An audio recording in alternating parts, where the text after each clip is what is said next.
Está no ar mais um programa do Núcleo de Política e Cidadania, aqui do Canal 6, TV Comunitária do Rio.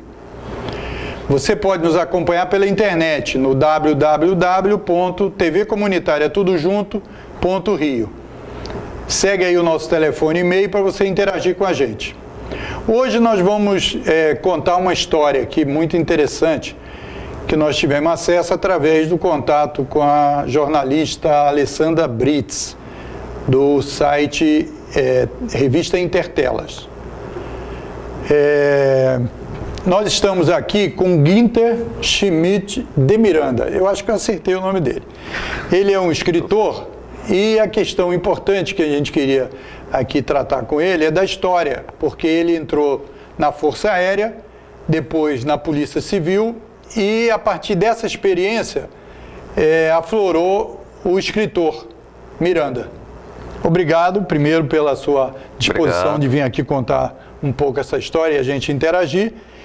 E aí, como é que surgiu essa coisa de se transformar em escritor a partir dessa experiência? Que, como eu te provoquei aí fora da entrevista, você falou que policial escreve muito. Sim, escreve. Como é que a gente escreve muito? No momento do registro de ocorrência. Tá? Aliás, sabia que o estado do Rio de Janeiro é o único que tem registro de ocorrência? Todos os estados é boletim de ocorrência. O Rio de Janeiro é registro de ocorrência. Isso foi até uma crítica que eu já recebi uma vez durante uma antologia. Então, era uma época que eu estava trabalhando muito e a gente vai absorvendo esse drama, essa tensão da vítima. Logo após o fato, quando ela chega à delegacia noticiar o crime.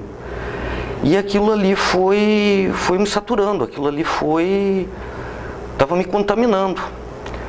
Daí eu decidi começar a escrever para pôr tudo isso para fora. Foi a minha válvula de escape. A minha válvula de escape da polícia foi escrever romance policial. Então, a atividade sua gerava uma tensão, gerava uma emoção um pouco fora de controle, e você canalizou essa coisa que é o mal para uma atividade do bem. Exatamente. Porque o gênero policial é um gênero que ele transita muito bem em qualquer outra modalidade literária. Veja bem, você com o gênero literário policial, você pode entrar numa fantasia medieval, como na obra O Nome da Rosa. Você pode entrar numa ficção científica, como acontece no segundo episódio de Guerra nas Estrelas, e assim sucessivamente. Agora, o grande importância, o grande barato do gênero policial é que você, ao mesmo tempo, está jogando o leitor para aquele momento atualidade. A gente tem que ter em mente que a lei é um contrato, uma concepção num espaço, num tempo, sobre um determinado povo. Então, por exemplo, o amigo sabia que até alguns anos atrás existia o crime de abandono do lar? Até alguns anos atrás era crime a mulher simplesmente abandonar o lar. Hoje, ela faz isso amparada na Lei Maria da Penha. No século passado, principalmente aquela obra de Jô Soares, Xangô de Baker Street, tu vê claramente que o personagem ele fazia uso de maconha e cocaína. Hoje é crime. Então é nesse ponto que você pode usar muito bem a literatura policial em outras tantas ramificações. Agora, você entrou na Força Aérea. Sim, fui sargento da Força Aérea, fui da 100ª, 99ª turma de especialistas da especialidade de armamento. Então, como essa experiência com armamento também você resgatou para a sua atividade de escritor? Graças a essa especialização, logo formado policial, eu vou para a Coordenadoria de Recursos Especiais. Um ano de carreira, eu vou para o Esquadrão Antibomba. E no Esquadrão Antibomba, eu vou fazendo muitos cursos sobre a matéria de explosivos, artefatos, etc. E nesse momento, conforme eu vou fazendo esses cursos, eu tenho as minhas anotações, porque todos os cursos tinham provas. E eu só aprendo escrevendo, tem mais essa. Então eu aproveito todas essas anotações e vou fazendo manuais, que até dedico e transmito à Academia de Polícia. Alguns anos, 2 anos atrás mais exatamente, eu estava no plantão com o colega Marcos Santil e a gente estava trabalhando. E era aproximadamente 6 horas da tarde, 18 horas, já tinha se passado 10 horas de plantão. E eu faço uma pergunta para ele: vem cá, registrou hoje quantos roubos de telefone celular? 8. E você? 6. E isso vai me motivar a construir o guia de segurança pessoal. Porque com esse ensinamento, com essa prática de escrever manuais, ler e escrever manuais, eu vou criar depois o guia de segurança pessoal, que é um guia dedicado à pessoa, ao popular, ao visitante, ou até a pessoa que pretende viajar para outros países, outras regiões, como uma forma de se precaver e como reagir em determinada situação criminosa. Então é aí nesse ponto que nasce esse guia. E essas atividades de atendimento das pessoas, que você falou que tinha uma relação, que você acaba entrando um pouco, sim, e como é que isso você transformou essa energia que te fazia mal?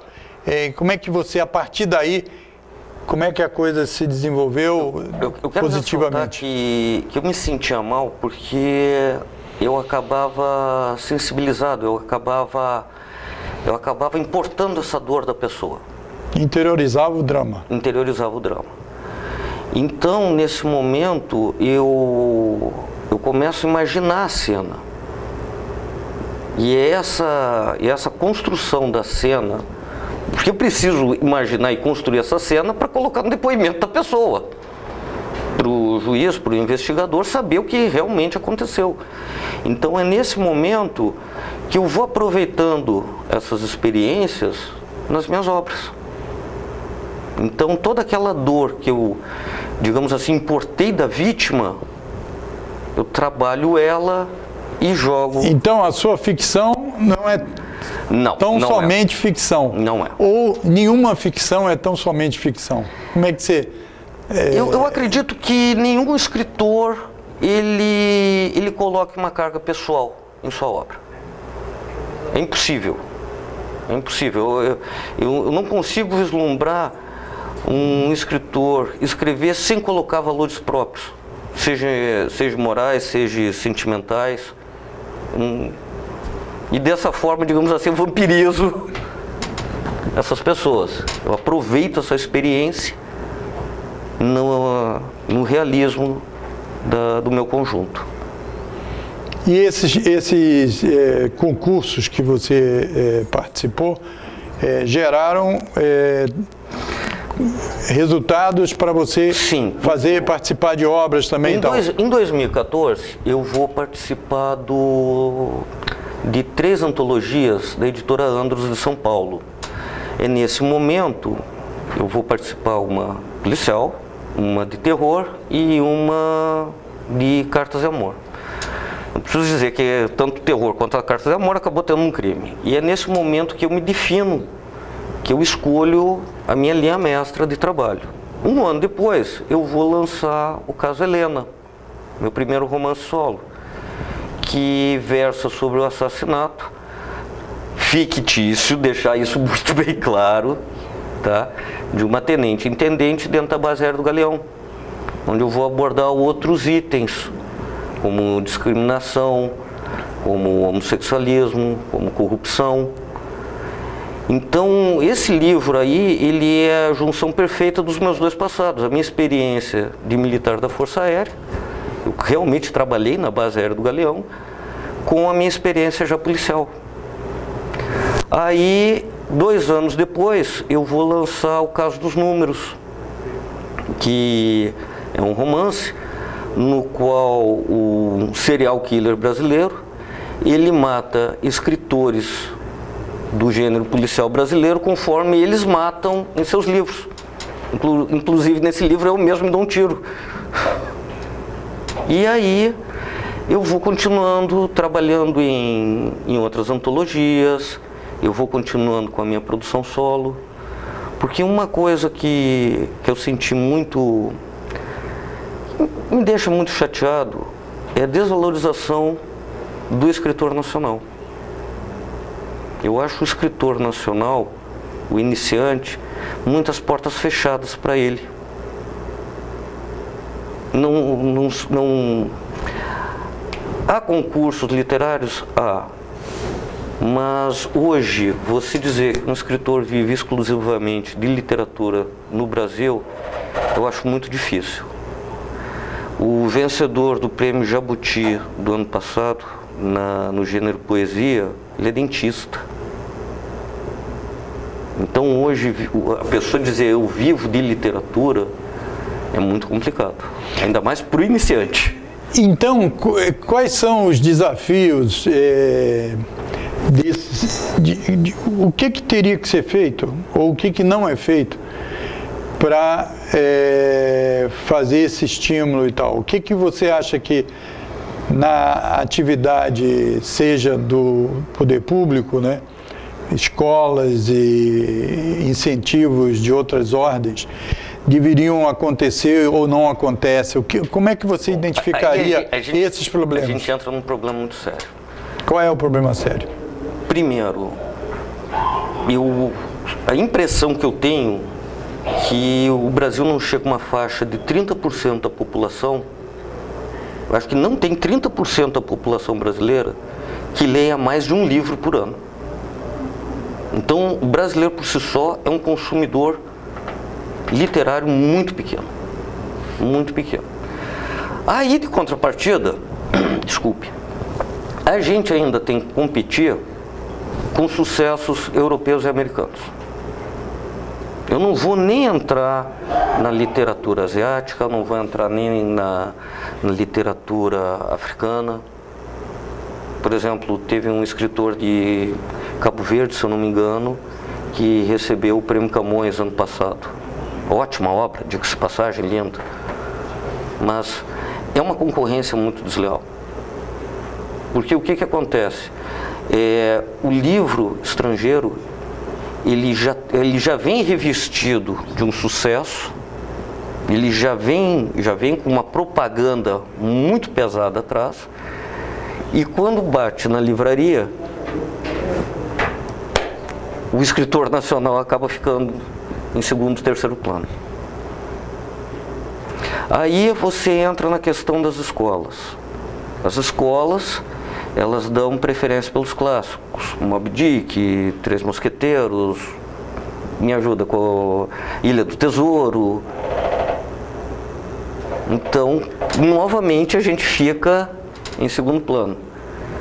Eu acredito que, sinceramente, o MEC poderia ajudar muito, muito, através de concursos para os próprios estudantes, para começar a cultivar na massa estudantil, tá, essa cultura de escrever.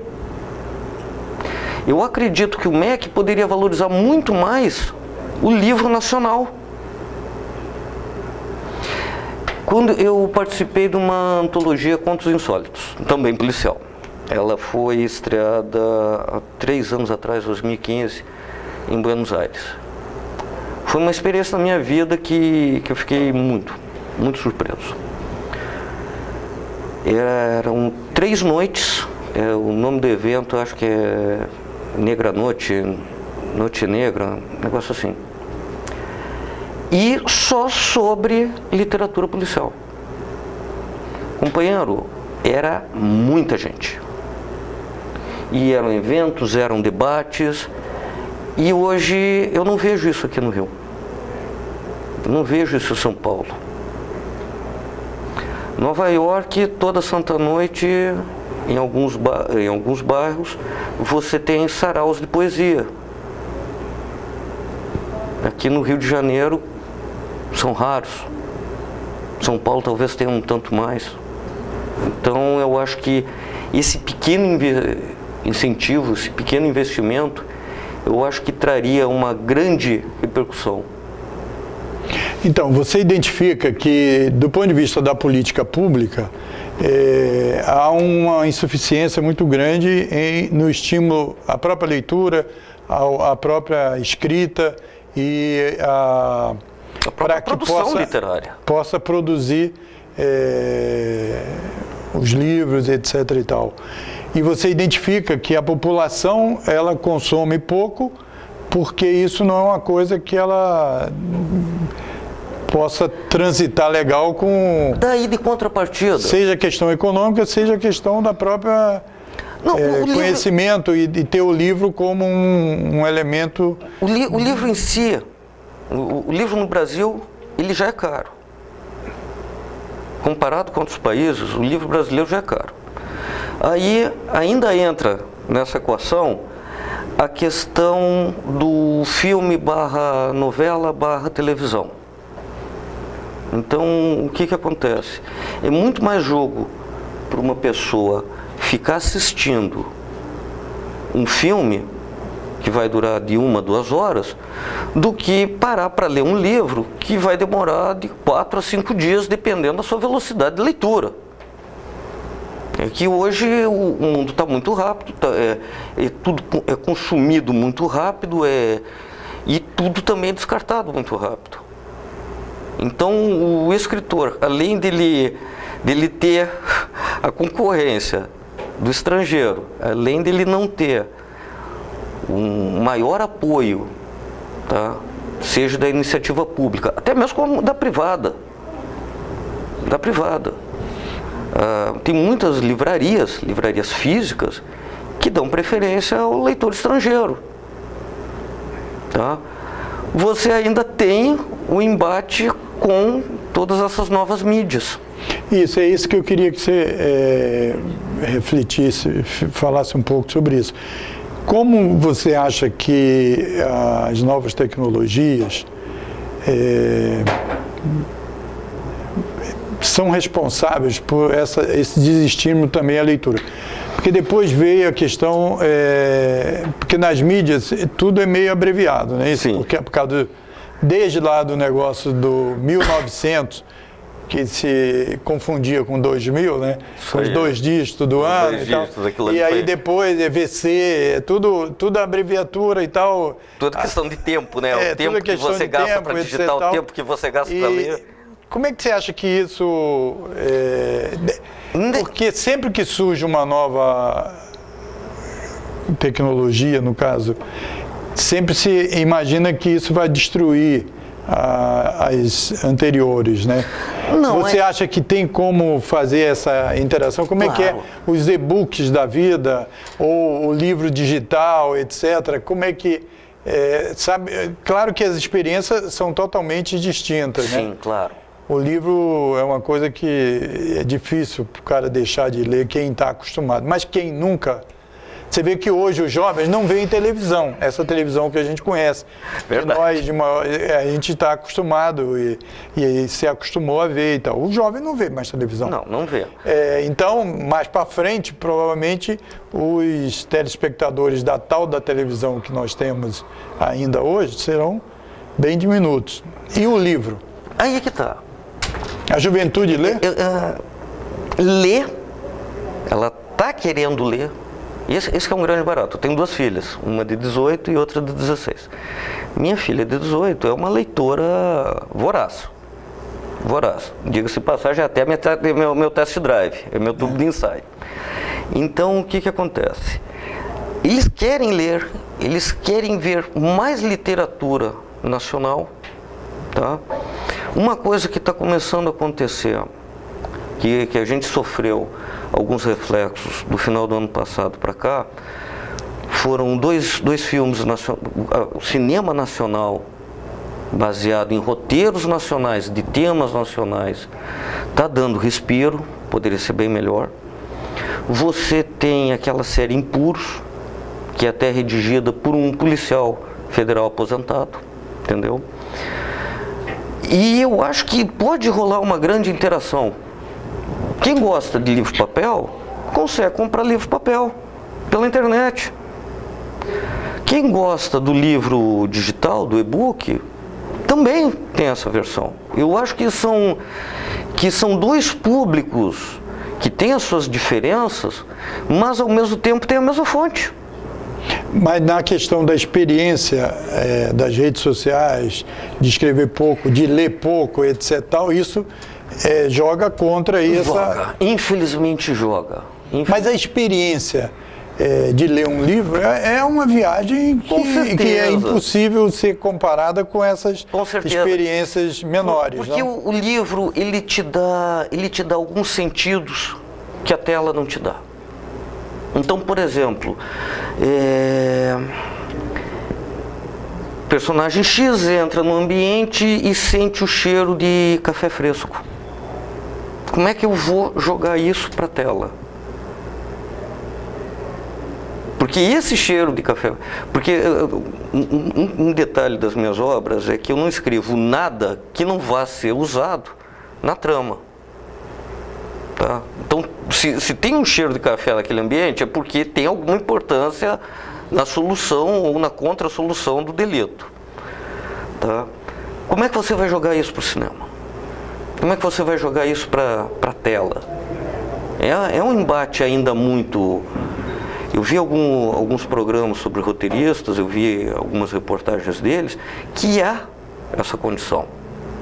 Ele torceu o rosto rapidamente e viu a cafeteira ligada. Ótimo. Viu o vapor do café saindo da térmica. Ótimo. Mas eu não preciso falar da térmica, eu não preciso falar da cafeteira. Entende? O livro, ele vai ter a sua magia eterna. Nós lemos desde os egípcios o livro dos mortos. A gente descobriu Troia graças aos escritos de Homero. O próprio Gênesis da Bíblia tem um homicídio de Caim sobre Abel. Então, quer dizer, a literatura e o crime, eles sempre vão estar interligados.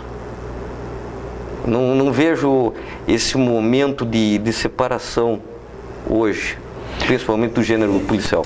E você, Miranda, no estágio atual, como é que está a sua atividade? O que você está planejando e o que você está vislumbrando? Eu ainda esse ano pretendo lançar o Combatentes, que é um livro que versa principalmente sobre a violência doméstica. Já romance. Violência doméstica nas casas das pessoas ou doméstica do Brasil para o mundo? Não, quando eu falo violência doméstica... É dentro de casa mesmo? Dentro de casa. Das casas. É uma obra que eu fiz baseada na minha experiência que eu infelizmente tive com as vítimas da Lei Maria da Penha. A violência que a mulher sofre. E quando eu falo dessa violência, eu não falo só do marido contra a esposa, do filho contra a mãe, do irmão contra a irmã. A violência doméstica contra a mulher, ela é muito além. Ela é muito além. E nesse livro eu tento bater esse assunto. Também estou lançando a versão atualizada e estendida do Guia de Segurança Pessoal, que eu acabei de falar contigo. Guia básico de armas e munições e tiro, para quem pensa em adquirir uma arma. E ainda dou apoio a outros escritores.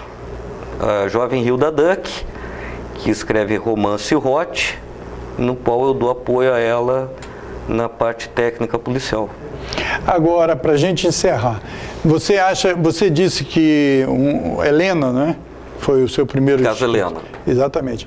Você fala sobre a questão da violência contra a mulher, não é isso? Não, esse já é o Combatentes. Do Combatentes. Você fala sobre a realidade vivida nas relações entre homem e mulher, certo? E você acha que nessa situação do país, com o MEC do jeito que está, né? Quer dizer, agora já estamos com o segundo ministro, e pelas colocações que eles estão dizendo, pelo debate que eles estão introduzindo na questão de comportamento e tal, o que isso pode repercutir nessa criação dessas obras, etc. Tal. Como é que você analisaria esse panorama político?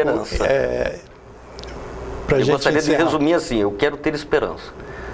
Eu quero ter esperança que o MEC, representando o governo federal, valorize mais a nossa literatura. Eu quero ter esperança que os governos estaduais valorizem mais através de concursos literários. Eu quero ter esperança que as grandes livrarias, as grandes redes de comercialização literária deem mais espaço. A própria Lei Rouanet, eu gostaria que ela valorizasse mais a parte literária. Se o governo deixar ela continuar, né, pelo jeito. Tem esse detalhe técnico. Tá? Eu gostaria que o povo brasileiro lesse mais, valorizasse mais o nosso produto nacional. É esperança. Eu gostaria de fechar essa entrevista com essa palavra, esperança. Então, muito obrigado. Agradecido. Certo. Miranda, aí pela sua presença aqui, por esse debate bem interessante. Nós estamos no meio de televisão, né? Televisão, mas o livro é uma coisa que não vai... É uma magia que ela tem que permanecer. O livro vai ser a base do roteiro, que vai ser a base do filme, que vai ser a base da novela, que vai ser a base do teatro, que por si só é sua própria base. Eu quero agradecer a sua paciência, a sua audiência. Aqui foi mais um programa do Núcleo de Política e Cidadania. Você pode nos assistir pela internet no www.tvcomunitariatudojunto.rio. E fica aí o nosso telefone e e-mail para você interagir, dar opinião sobre essa entrevista, por exemplo, e as diversas outras grades de programação aqui do nosso canal. Até um próximo Núcleo de Política e Cidadania aqui do Canal 6, TV Comunitária do Rio.